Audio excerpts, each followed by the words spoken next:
Olá, meus amigos, sejam todos bem-vindos a mais um estudo da metodologia de Eurípides, a evangelização de espíritos. Nós estamos estudando o livro Sentimento, a Força do Espírito, da editora Esperança e Caridade, de Alzira Bessa França Samui e Luciano Varanda. Aqui é Michele Ribeiro de Melo e nós estamos no capítulo do perdão, na página 95. Vamos juntos, todos juntos, elevando os pensamentos a Jesus, rogando ao nosso Mestre amigo, possa, Senhor, nos abençoar, nos iluminar as consciências, os sentimentos, envolver, Senhor, os nossos lares, nossos familiares, expandir o nosso entendimento, a nossa consciência, para que possamos, enfim, Senhor, compreender o vosso Evangelho e vivenciá-lo em cada momento da nossa existência, no esforço íntimo de vencer a nós mesmos, as nossas mazelas, transformando-nos, Senhor. Pedimos nos fortaleça e que nesse momento a vossa luz possa ser direcionada a todos os lares em sofrimento, o fortalecimento daqueles que vêm, Senhor, que reencarnam com compromissos espirituais convosco, de autotransformação, auxiliando também na transformação do nosso lindo planeta. Pedimos que esta prece possa chegar aos irmãos em sofrimento, que padecem pelas dificuldades do novo vírus, as várias diversas dificuldades, tanto da doença quanto os seus reflexos. Pedimos, Senhor, ilumine o nosso planeta, envolva o nosso Brasil e ampare a todos os que sofrem e passam pelas dores do parto da nova era. Senhor Jesus, sê conosco, para que possamos nesse momento de tormenta passarmos confiantes nas leis divinas que nos regem, no amor do Pai que nos envolve. Sê conosco, Senhor, hoje e sempre, que assim seja. Nós vamos então iniciar o nosso estudo da metodologia da evangelização de espíritos com o tema do perdão, que nós iniciamos na semana passada, e continuaremos o estudo hoje, porque é um tema bastante complexo, né? E que exige de nós bastante reflexão. Então, no livro Sentimento, a Força do Espírito, na página 95, nós temos que perdoar é reparar as energias danificadas pelo pensamento enfermiço. Ninguém é capaz de perdoar o outro antes de reparar as suas próprias energias. Falamos sobre isso na semana passada e é extremamente importante que quem perdeu, quem não ouviu, não fez a reflexão da semana passada, pare volte, retome a reflexão da semana passada para que haja a compreensão das reflexões de hoje, que são uma sequência, uma continuidade daquilo que fizemos na semana passada. Hoje nós vamos analisar sobre um item, um ensinamento de Jesus que se encontra em Mateus, em que Jesus diz para nós a necessidade da reconciliação. E ele fala: reconcilia-te depressa com o teu adversário enquanto estás no caminho com ele, para que o adversário não te entregue ao juiz e o juiz te entregue ao oficial e sejas lançado na prisão. Então essa lição de Jesus, que nos traz a necessidade premente desse reajustamento, da transformação das energias enfermiças que nós causamos em nosso pensamento e nossas estruturas energéticas, para que haja o perdão. Então precisamos pensar, né? Quem é adversário? Adversário é inimigo? Adversário é o quê?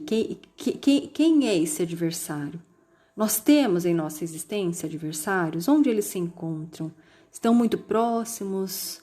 Estão mais distantes? Estão em nossos lares? Quem é o adversário? Adversário é aquele que se coloca em oposição. né? Aquele que é a oposição. Ele é antagonista, ele é contrário, ele se coloca contrário a você, aos teus pontos de vista, às tuas crenças, à tua forma de ser. E aí nós temos que pensar quem é o juiz, né? Quem é o juiz? Durante muito tempo nós pensávamos, né, ao longo da nossa caminhada evolutiva, que o juiz era Deus, porque aprendemos que Deus era um ser punitivo que se colocava como um juiz para nos julgar no juízo final, de acordo com as nossas atitudes, as nossas ações. Mas com a doutrina espírita nós viemos a compreender que Deus é Pai, amoroso, bondoso, justo, e que o juiz, que tem essa atribuição de julgar, de absorver, de condenar,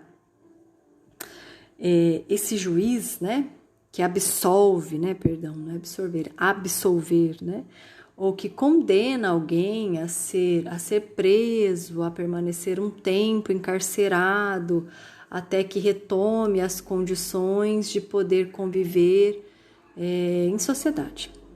Então, o juiz é quem tem essa faculdade, essa atribuição, né, esse poder. Na estrutura do espírito, nós podemos compreender, nós podemos pensar que é a consciência, é a nossa consciência. E não Deus, é a nossa consciência, porque nela, né, esse que é um atributo do espírito, um atributo divino, que permite a todos nós alcançarmos, compreendermos as leis divinas. Porque as leis divinas, elas ficam inseridas em nós, em nossa consciência. E nós vimos, né, nós estudamos no Livro dos Espíritos, que nos traz que a lei divina está na consciência do ser. Então, como nós já vimos no estudo passado, as leis divinas que nos regem, elas nos regem com absoluta sabedoria, com amor, né, nos impulsionando para a nossa destinação divina, que é a perfeição, que é a felicidade, que é a plenitude, aquele estado imutável, né, onde o ser se expande. É o verdadeiro estado de felicidade, é verdadeiro, é real, né?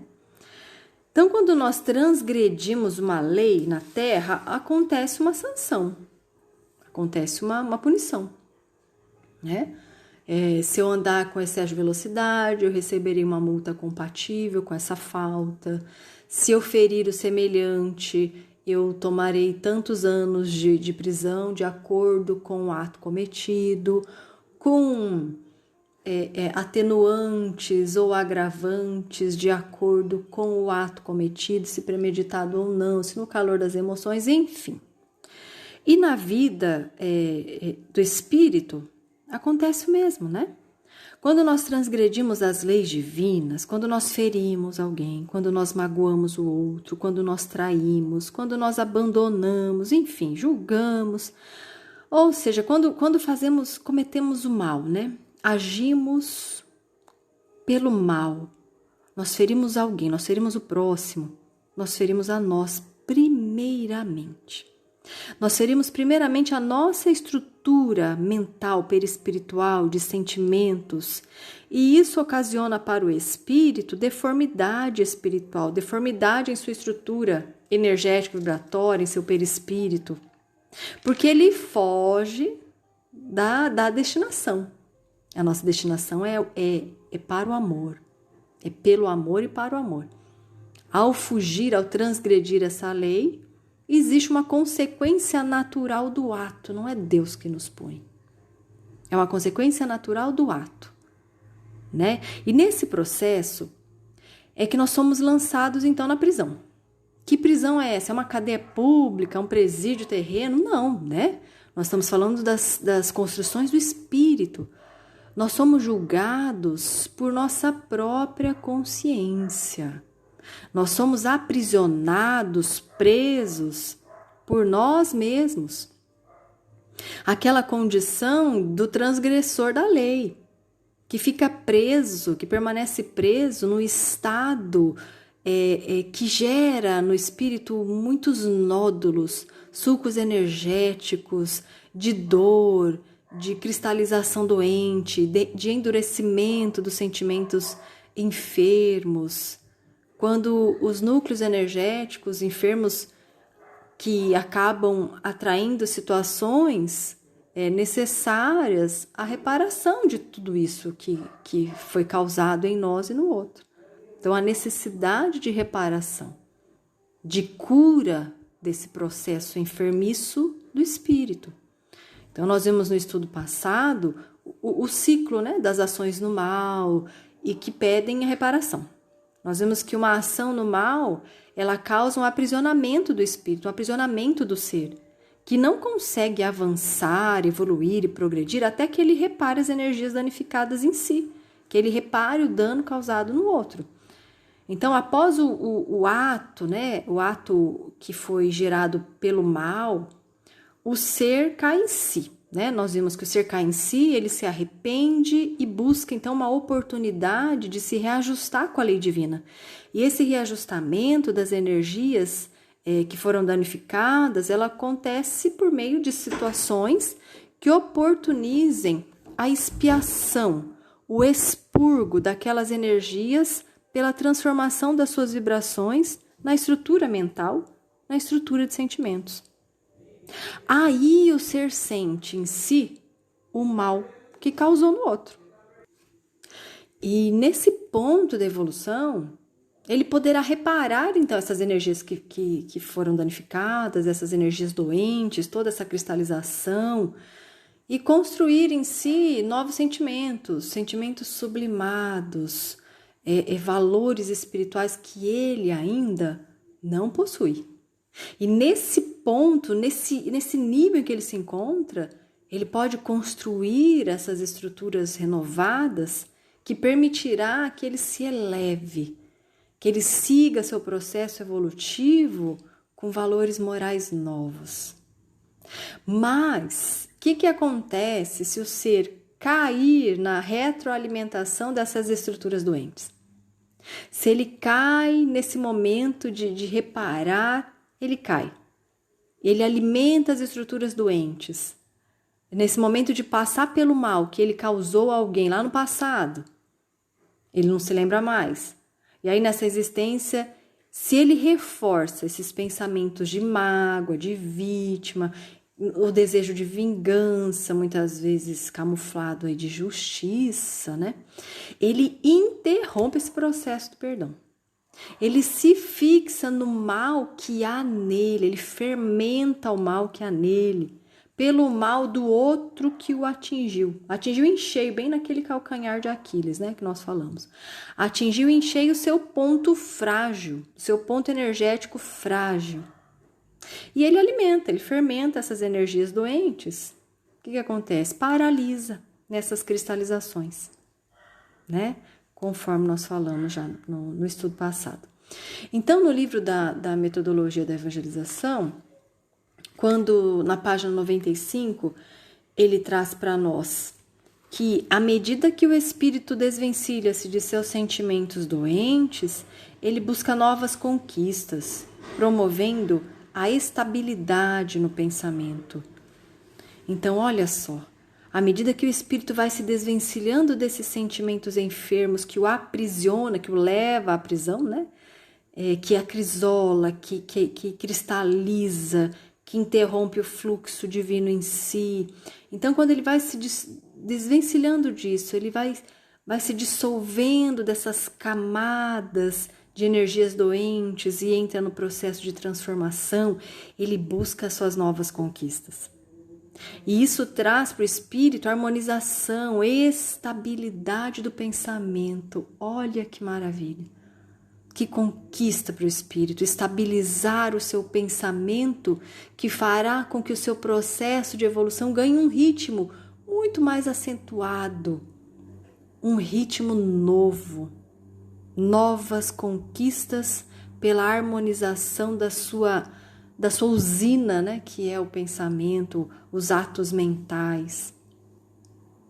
Então, se nesse ponto o ser venceu as suas estruturas enfermas, buscou reparar as suas energias doentes e seguir no processo do perdão, ele vai buscar reconciliação. Mas e se acontece nesse processo aí do outro não aceitar a reconciliação? Se ele se encontra endurecido nas estruturas da vitimização, da mágoa, da dor, do sofrimento, e cultiva esse sentimento, se sentindo ofendido, o que acontece? Como proceder?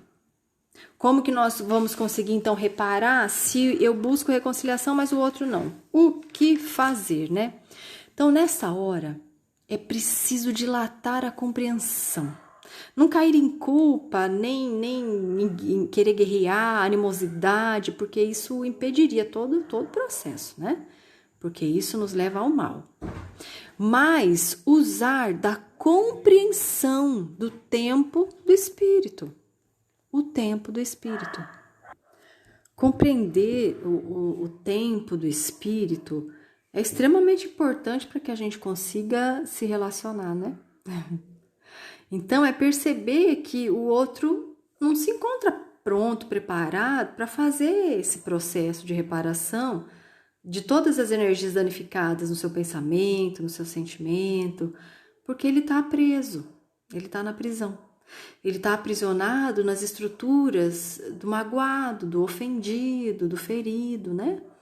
Então, ele precisará do seu tempo, ele terá todas as oportunidades para que ele possa libertar a si mesmo. Então, nessa lição, Emmanuel nos ensina que Jesus assevera que é preciso conciliar-nos, né? Então, ele fala assim, concilia-te. Então, Jesus está nos orientando, é um imperativo, né? Vai lá e se reconcilia, concilia-te. Concilia-te faz a tua parte. Faz a tua parte. Usando da boa vontade de forma perseverante, com perseverança, com devotamento, e insistindo na bondade, e na compreensão, né? Insistindo na bondade e na compreensão, nos traz Emmanuel, na lição conciliação. Então, quando ele fala insistindo na bondade e na compreensão, é porque nós vamos precisar fortalecer em nós as estruturas da indulgência, as estruturas da compreensão. E esse esforço fará com que haja uma expansão do bem em nós. E nesse esforço da expansão do bem em nós, nesse processo todo do perdão que nós traçamos em nossa existência, em nosso mundo espiritual, né? Nós vamos conseguir o processo de libertação. Porque assim, o ser desfaz em si as cadeias de aprisionamento do mal. Ele desfaz as algemas daquelas estruturas enfermiças. Ele transcende, ele transforma pelo aprendizado que é vivenciado em si. Ele reconstrói em si essas energias danificadas.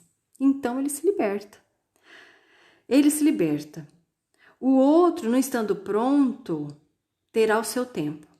Mas o ser que se liberta, ele não fica mais algemado vibratoriamente ao próximo. Ele se liberta. Porque a construção da criação do bem, a construção do bem em nós, das nossas transformações, ela não depende do outro. Ela não depende de ninguém. É um ato interior, é um ato especialmente do espírito, né, do ser. E quando ele fala que ninguém perdoa sem compreender o amor, né? No livro nós temos, ninguém perdoa sem compreender o amor. É ele que cobre a multidão dos nossos erros.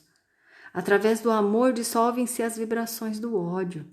O perdão é o mais alto nível da capacidade de amar. Então, Deus, que é Pai de amor, que é justiça, que é misericórdia, Ele não nos cobra. Deus não nos pune, né? Não há condenação e punição. Ele nos estimula, Ele nos impulsiona a aprendermos o amor, a lição do amor, o desenvolvimento do amor. Pelo desenvolvimento dessas potencialidades divinas que nós estamos conhecendo, para que nós possamos desenvolvê-las. Assim, se nós cultivamos então esse amor mútuo nos relacionamentos espirituais, esse amor cobre a multidão dos nossos erros. Então esse processo se tornará mais fácil, mais leve. Por quê? O cultivo do amor nos auxilia a desatar os nós energéticos, os aprisionamentos mentais que serão libertados, a memória que será renovada, de conteúdos agora mais nobres. E nesse esforço nós vamos nos transformando e nos sublimando e seguindo o nosso processo evolutivo.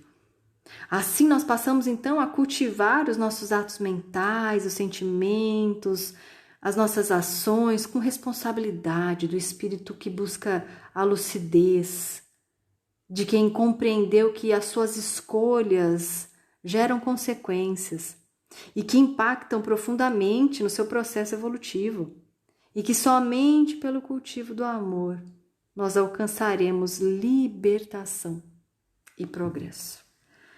É por isso que o perdão nos liberta. Nós vamos continuar a estudar as estruturas do perdão, porque é realmente bastante complexo.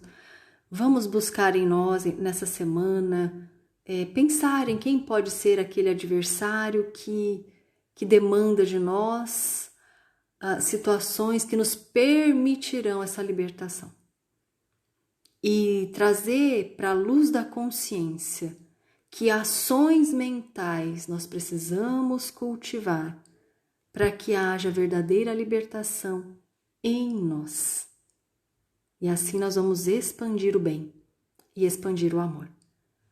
Meus irmãos queridos, gratidão imensa pela oportunidade de estarmos juntos no estudo desse livro. Eu fico realmente muito feliz porque esse grupo de estudos que foi formado e o convite que foi feito para que eu pudesse fazer parte e que acabou trazendo essa oportunidade de estudarmos a metodologia de Eurípides pelos livros da evangelização. Eu tenho muito a agradecer muito a Eurípides por tamanha luz que ele tem nos ofertado, com tanto amor, com tanto devotamento, que nós possamos bem aproveitar.